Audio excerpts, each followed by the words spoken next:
viewers. Well, more coverage from the recent EGX show. Of course, the PlayStation VR was being shown, and here was the first time I actually got to see people playing it. Haven't played it myself, of course running Driveclub here. Martin got a go on the game and enjoyed it, but felt the go was so quick he didn't really get much from it. But he really liked seeing, I guess, the scale and the detail in the cockpit, seeing all the dials in 3D. The Pagani Huayra has a lot of detail in terms of its cockpit, and really nice to see the modelling work that's gone on. The game will include some new courses, some new city-based courses. We'll wait to see what they are. Visually, though it's a step down on the standard game, it still looks very good comparatively compared to what we were expecting, especially given the fact that it's projecting twice the amount of visual data, despite whatever techniques they're actually using. Player here seems to be getting a bit stuck, trying to go too fast. You've got to really sort of take it easy and build up. Getting a bit of info from the person helping out there. So what have we got then? We've got obviously online race mode, so there's going to be a virtual online race mode where you're racing other people with VR headsets on, which is cool, so you're all pretty even. There's a passenger mode where you can sit next to yourself, so you can watch your replays while sitting in the passenger seat, seeing yourself doing the driving. It's pretty cool.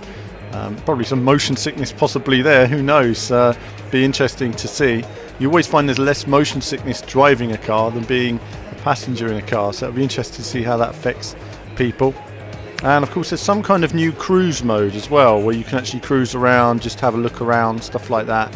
So there's going to be some new features to it. I don't have the confirmed price. I know Martin mentioned a price, but it might be a bit cheaper at the moment, so we'll wait and find out the confirmed price. But there will be a demo with the pack-in game. I think we get about 8 demos in the UK, and I think they're getting more like 20 plus in the US, which is a bit frustrating for the UK-based players. Visually, I'm impressed. You've really got to be focusing on where you're going, of course, getting used to looking to the apex and lining your car up. Getting a bit of oversteer there, keeping it together. Now, the Old Town courses are very nicely modelled.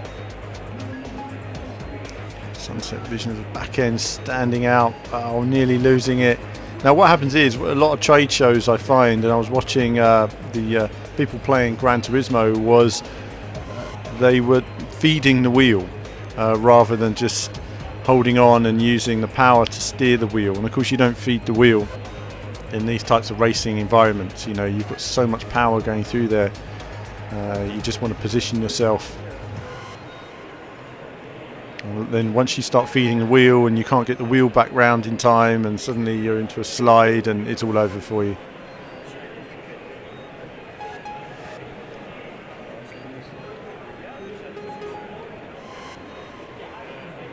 So various players were having a go, and I look forward to a hands-on myself in the coming weeks. What have we got now? Just 2 weeks now till PlayStation VR's launched. He's done the same thing again there, hasn't he? Got himself around this time. Getting on the power too quickly, impatient.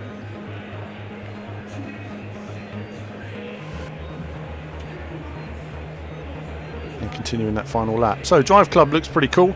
Of course there's other games, you know, rigs looking pretty good. Battlezone we've talked about.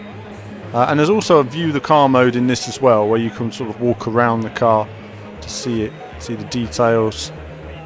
It's going to be really nice to see in VR. You know, again, it's a very early stage, so if you're going to be getting a VR headset yourself and you're new to VR, just be understanding the fact this is a first generation VR, so the resolution will get better as the years go by and systems get more powerful.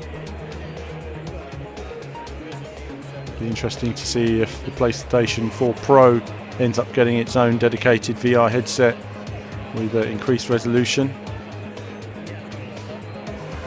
But it's still early days as developers are learning how to get the most out of VR and make it immersive. Sometimes people feel motion sickness, but then they would in a real car in the real environment. I think that's the problem with some of these games is, yes, you might get motion sickness when you're doing this racing in real life and rolling your car. You probably feel a lot worse in real life, so there's always going to be that compromise to the VR environment. But that's it. A quick look at the PlayStation VR demo for Driveclub, and there'll be more from me, a little bit more EGX just to finish off the show, coming very soon. Well, how do you like it? Makes me feel